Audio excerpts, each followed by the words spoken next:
Hello, happy Tuesday, everyone. How are you doing today? Okay, wait, I muted us. Now we're not muted anymore. And I'm going to make the comments come up. So if you are here with us today, say hello this evening. If you look outside, it looks like it's midnight, but it's not. It's not that late. And she's freezing, so she has her cow neck on. And you guys, I've been so cold. And see, I love this because this is what I can do. I love a big cow neck sweater. And we're super excited because someone just realized today's Tuesday. You guys, this whole day I've thought tomorrow is Thursday. I knew we were doing the Tuesday live, but I still thought tomorrow is Thursday. I'm like, what is so wound up about? Hi, Jessica. Hello, Stephen Hughes. Jess. And I have been so stressed out over things. Hey, Frank. About things that I needed to get done for Thursday, and I have another whole 24 hours. You know why I think I did that? Why? Was because my kids are out of school tomorrow. It's a holiday. Throws me so off. I just automatically went to the next day. Okay, so every year, Veterans Day, I get that way the day after Veterans Day. You get mixed up. So Thursday, I will have us at Tuesday. Yes. Like the whole day, Tuesday and Wednesday, and then tomorrow's Friday. The whole the whole time, no matter what day of the week Veterans Day lays on, it throws me off, and it's like that until Thanksgiving. And it's like I have to reset. Great. Oh, Charlotte and Shannon says hello. Hey, baby girl. Hi, Charlotte. Hi, Mom. I'll say hi to you, too. But tomorrow is Veterans Day. It is. And we want to just say thank you to those that have served our country and have given their life. They have given their part of their life to serve our country and to protect us. And that. So real life tomorrow, if you follow our page on Instagram or you follow our page on Facebook, make sure to look at our stories because we are going to put a Starbucks gift card on there, and it's going to be the barcode. You take a picture of that, snap a picture of that, and it is for you veterans to go get a drink, go get a coffee on Real Life from Real Life Church from Starbucks. There's going to be $100 on that, so make sure you're one of the veterans that gets to use that. Yeah, it's first come, first serve. First come, first serve. First come, first serve. And I love that Real Life is doing this. And yes, we want to honor our veterans. Yes. We want to say thank you to those that have served. So, yes, we want to do that. Jump ahead and say thank you. Yes, already. So thank you. Thank you. So make sure that you watch our stories on Facebook or Instagram. And if you're a veteran, you get to use that gift card. So even if they're not a part of our church.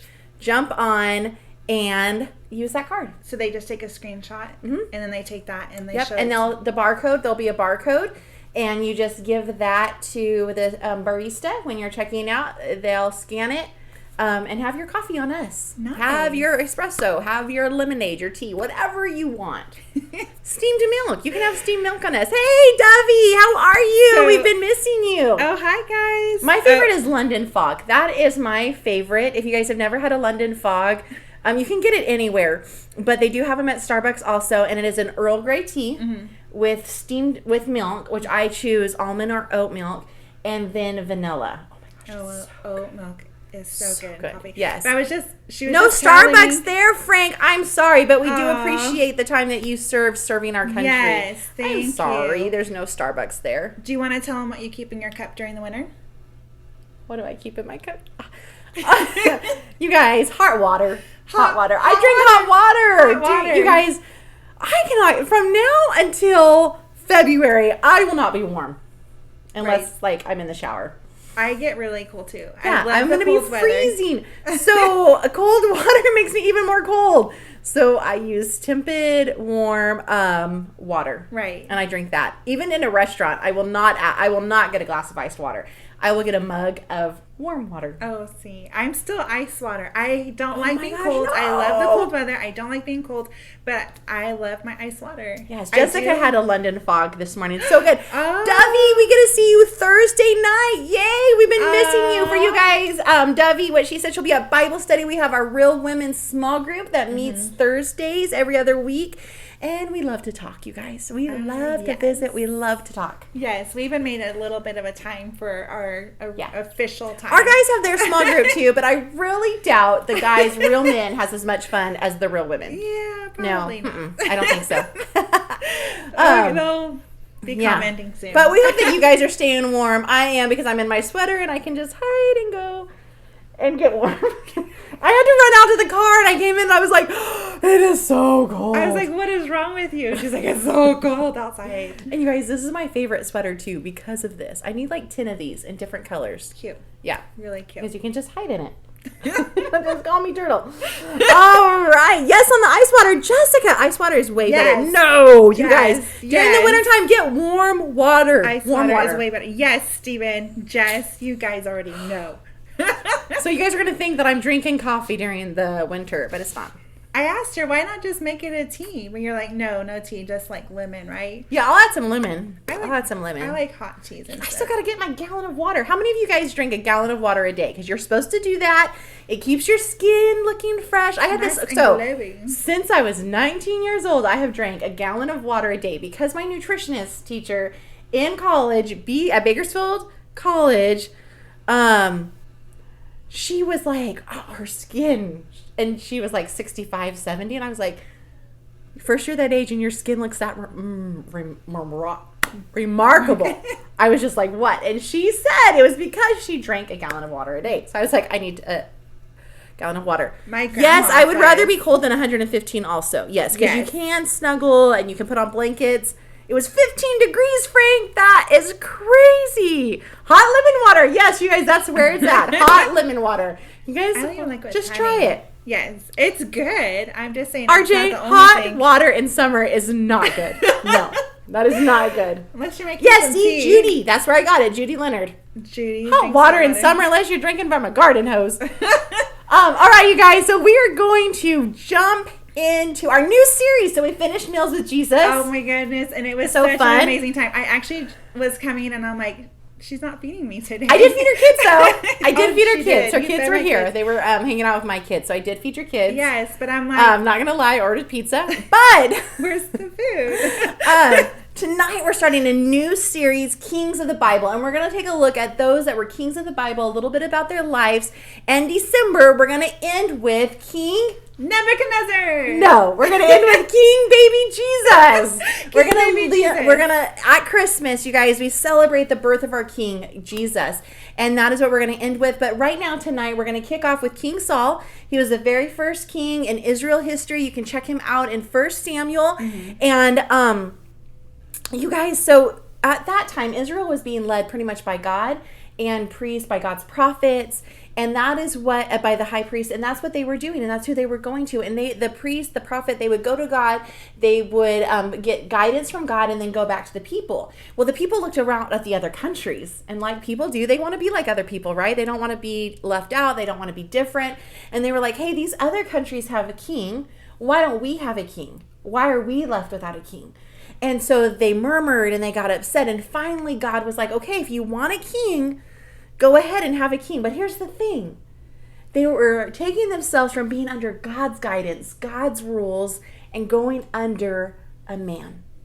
Right. And how many times already in this story, we've read it a couple times. Yes. I've read it a couple times and have studied it. And I'm like, I see myself in Saul so many times, or I see Saul. Is that the way you say even it? In the people, like even wanting what other, like we want to look normal. We want to look what other people look like. So these other countries, they had a king. So we must have a king. Yes. We must have this. We must have that. We must be like them to, we do that. We want to fit in. We don't want to stand out. We don't want to do what's different. We want what other people have. And right under God's protection and guidance, sometimes we're like, no, what they have must be so much better. And that's exactly where they found themselves. They found themselves demanding. It wasn't even like, do you think we should consider having a king? No, it was like, they were like, we want a king. We want a king. So Samuel, who was the prophet at that time, goes to God, and he kind of is like hurt, right? Yeah, because he says this, that, Samuel says to the people in chapter 10 of 1 Samuel, this is what the Lord God of Israel has declared. I brought you from Egypt and rescued you from the Egyptians and from all the nations that were oppressing you. But though I have rescued you from your misery, your distress, you have rejected your God today and have said, no, we want a king instead. Oh, Ouch. No, we want a king instead. And he said, now therefore present yourselves before the Lord by tribes and clans. Man, you guys. No, we think that we wouldn't say something like that. Exactly. But how many times have we said, no, God, I don't want what you have for my life. No, God, I don't want this. I want what looks better to me. Yeah, and we justify that, and we're like, well, God, you're not moving in my timeline, and what you're offering must be, part of it must have gotten lost in the mail. It doesn't look like what we think it's going to look like, and we're like, no, thank you. We'll do it our way for a while, or we'll do it like their way, because it must be working out for them. And if it's working for them, then it must be good enough for me. Yes, that's what we do. Yes. Mm-hmm. One of the things about Saul was that he was so focused when he became king. So Saul became king. He began to lead the people. He was who God chose, but God chose him because he was what the people wanted. Right. God knew Saul was good looking. Saul was tall. He was popular. Yes, he was strong. Man. He was a manly man. So he was like, okay, this is who would make the people happy. Mm-hmm. It had nothing to do about his heart. It had nothing to do about if he would have a heart after God.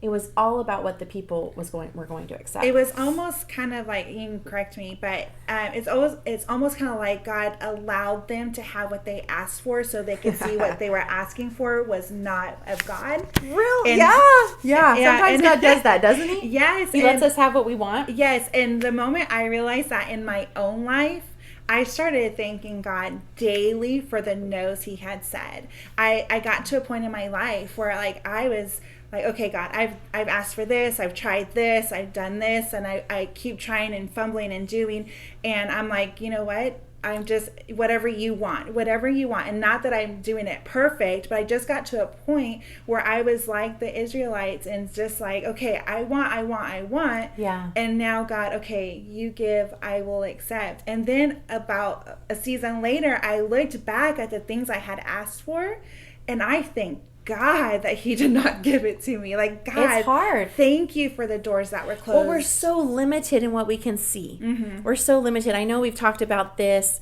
current times. Yes, Mom. Mm-hmm. We've talked about this so often on these Tuesday nights that we just see the here and now, and we get so focused on the here and now that we don't see any direction. Right. What God's doing in the future, what God's done up to this point, and we just focus on the here and now.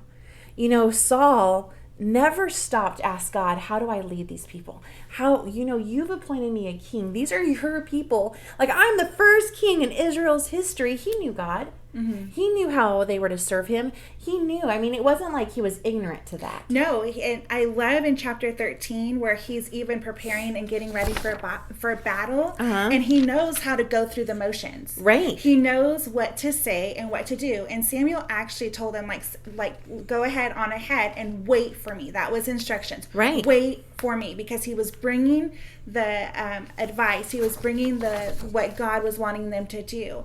And Saul, I kind of laughed at this earlier when we were going over this, is that Saul was like, I could just imagine day one, okay, he's fine, he's waiting. Day 2. Could you imagine being the first king of his history of it? Oh my gosh, okay. Yes, and then day 2 goes by, and day 3, he's starting to get probably a little bit antsy, 4, 5, 6. And then on day 7, I've been waiting forever. He's like, bring me the burnt offering, bring me the peace offering. Like, he was getting, and I love what it says is that he started keeping his eyes on what the enemy was doing and saw that they were gaining momentum against him. That story that Melissa's referring to is in 1 Samuel 13 if you want to check it out.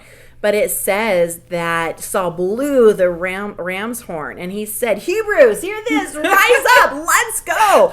He was tired of waiting on God. And then Samuel gets there, and he's like, what have you done? Right. And I love, it says, I have waited for you for 7 days. Yeah. And then he goes on, he's like, what does it say? It says Samuel had instructed him earlier, but Samuel still didn't come. He's like letting him have it. He was so reactionary. And Samuel, what is this you've done? What have you done? Yeah. And then if you keep going, it's like, Samuel's like, since you've done this, since you've turned and since you've started to handle this, did not rely on God. You did not. You went on your own. But it made it look like he did. He's like, right, because I did not. I did not. Yeah. Well, Saul had a list of excuses for Samuel. He says in these verses, he said, when Samuel said, "What have you done, Saul?"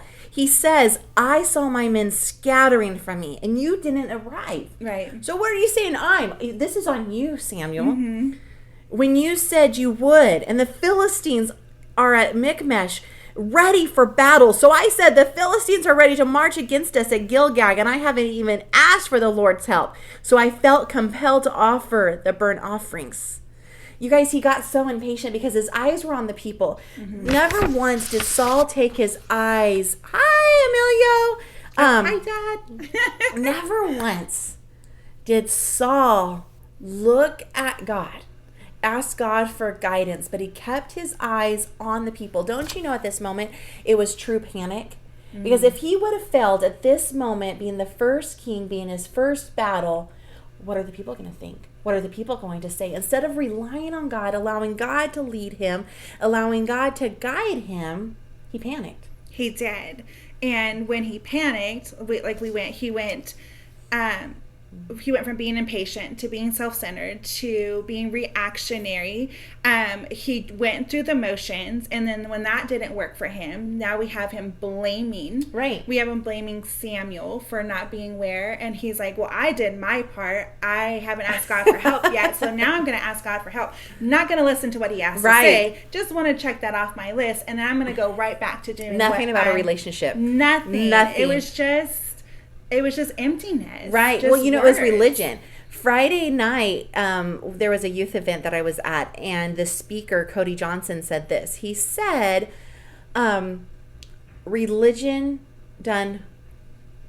relationship needs to be in your religion. I forget how he worded it, but he was like, we just cannot have religion. We have to have the relationship in the religion. Right. And at this point, Saul was going across and checking off checklists, like you were saying. Yes. He was doing what he believed he needed to do instead of chasing after God. His eyes were on the people. He focused on himself. Like Saul was so focused on himself that he never stopped to ask God.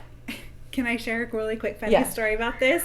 When I first became a believer, I'm going to do what I'm supposed to be doing. Yeah. I didn't want God messing with my heart. I didn't want God messing with my thoughts or my day-to-day routine. I wanted to do me, and I wanted to do what I was supposed to be doing. I wanted to check things off. So I saw people sitting in the first row. I go and sit on the first row, and I take my little Bible, and I'm looking at, what are other people doing? Oh, they're writing things down. Man, I was right. It looked like I was writing things just right. You know what I was writing? What? My grocery list. Nothing to do with what was being taught. Nothing I could take home, because I didn't want that relationship. I didn't want God messing with my situations, with my intentions. I didn't want him interjecting himself into my day-to-day life. I wanted religion so I could look good on the outside, do what I needed to do, and then go on my merry way. And so I get Saul not wanting that. And then when he's confronted with it, his heart is still so hard. And thankfully, guys, if you're finding yourself not knowing and realizing that you're doing these things, not realizing, or maybe you do realize like I was, and just not ready for that, God wants that relationship. He does. And you guys, after this point, if you go ahead this week and you read more about Saul, God gave Saul chances. He gave Saul, it wasn't okay, one and done. And we've talked about this before. Another chance. God gives us another chance. And it wasn't like Saul was done at this point. God was ready to move on with him. God was ready to help him become the king. God is always ready to help you become the person that he created you to be. And I think that we look at our past, we look at all our mistakes, we look at all of our baggage, and we think, what can God do with this hot mess? Right. We've talked about that before, how we disqualify ourselves.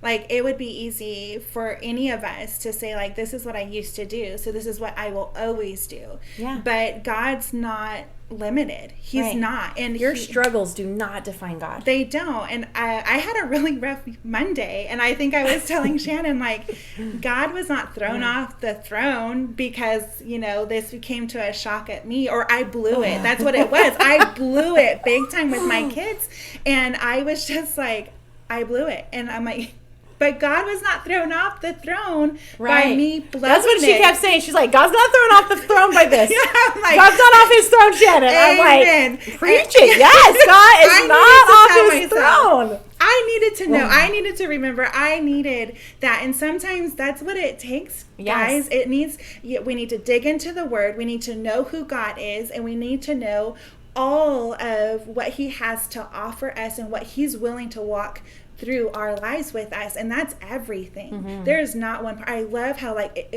the verse, it always slips my mind, but it's like, where will I go? Right. Where will I go that you are not there? Right. Yes. Can I hide my? You know, that God is with us wherever we go. We can't hide from God. We cannot. Yeah, we talk a little bit about that on a Sunday. If you come and check us out on Sunday in person at 10 or on here at 4, but we talk about Adam and Eve tried to hide from God because of their shame. They tried to hide, but God knew where they were. God went to where they were, and God called them out, you guys. You know, Saul reacted in this situation by blaming, by shift blaming. And I do think that is a flesh response. That's a natural reaction. Well, yeah. I mean, you see that even with our kids. Yes. He did it. Or ourselves. He did it. Or we're really quick to do that even with ourselves, to blame someone else, right? Yes. Not me. It's them. Wait, you heard me wrong. No, you heard me. You wrong. didn't understand what you I heard said. me wrong. That's what we say, right? I think we basically said this. But you guys, if you would have came with a humbled heart, and there it is, a humbled heart. A humbled heart. If Saul would have came with a humbled heart and said, you know what, I messed up. I was wrong. His life would have had so much less heartache. So much less struggle. Yeah, and so, I mean, like, if you just, Sorry, go ahead. No, there's just that moment where we have to say, God, I can't do this on my own. I've messed up. I've tried to do this. I've made a mess out of it. Where can I go from here? That is so good. And that actually leads us to our next king next week, which is King David. You guys see, like, King David, yes. So I really think, like, he was a man's man. I really do think. Yeah, he had to have, like, testosterone off the roof. He hunted, he poured. He's your Bible crush. Paul's totally my Bible crush. All right, you guys. But seriously, like, he's just, check him out. David, yeah. A little sneak peek, because there's some comparison here. They both blew it big time. Multiple times. But there's a difference between how Saul handled it and how David handled it. So you guys, read in 1st, 2nd Samuel, check it out. Find out, if you can find out, what's the difference between Saul and David. How did one respond to when they messed up? Yeah. Maybe we'll, if you first comment next Tuesday night, if you're the first to comment, we will give you a $5 Starbucks card. Oh, nice. We'll send you one of those. Oh, nice. Come on. Everyone loves a little bit of competition, right? You guys, I would do it for the competition. Yeah. Mm-hmm. Yep, I'm a competitive person. Yes. That, you know, so when you're driving someplace and you have, like, the time of arrival, that's not the time of arrival. That is the time that I need to beat. Yeah. Because that is a contest. 27 minutes. If it says I'm going to get there at 5:23, you better believe, baby, I'm going to be pulling in at 5:21, 5:22, because I'm going to beat that. That is my line that I must beat. Yes. True story. It's like you're just in this automatic competition of closing that gap. Yes. Closing that gap. You think it's going to take me 23 minutes to get there? I got 21. You have the authority to write us speeding tickets, then that's all her. Oh, yeah. I do not speed, though. No, she doesn't. That I will attest to. Yes, she is. My mom knows I'm competitive, too. Yes. She played it against me. She would. She'd be like, I bet you can't clean my dishes in 15 minutes. I'm like, oh, it's on, Mom. I got this whole kitchen cleaned in 10. How long did that work? Oh, she can still do it. Because it's about winning. Competition, there's a finish line. Yes. Right. All right, you guys. Oh, Frank, we're going to figure out. You know what, Frank? If you're the person that can put something on here about King David, we will send you something. Yes. Healthy tamales. Debbie Pickett, you are my lady. She loves competitiveness too. Yes. Yes. All right, yes. Yes. 1st and 2nd Samuel. First yes. and 2nd Samuel. Yep. And we need to know first to respond. What is the difference between how Saul handled his mistakes and how David did. And how David did. Yes, and we're going to talk about it next week, you guys. All right, you guys, we hope that you've had a lot of fun with us tonight. We have had a ton of fun with you. I love Tuesdays. I know. It's the highlight of our week. It really is. We love getting together with you guys. We do. Yes. Yes. And we hope that you guys enjoy having us. Then we're just not laughing at ourselves. Hopefully you guys are like joining along and laughing with us. Yes. Yeah, because our kids poke fun of us enough because we think we're funny and they don't think we're funny. We amuse ourselves. Yeah. Yeah, we amuse ourselves. You guys do. Yeah. All right, you guys. We hope that you had a great evening with us. See you back here Sunday, 4 p.m. online. We would love to have you in person too at 10 a.m. if you'd like to come to our in-person encounter, 10212 Cape Hatteras. All right, you guys. Love you. Have a great rest of your evening and happy Veterans Day. Thank you to all those vets. Make sure that you're watching our story. Yes.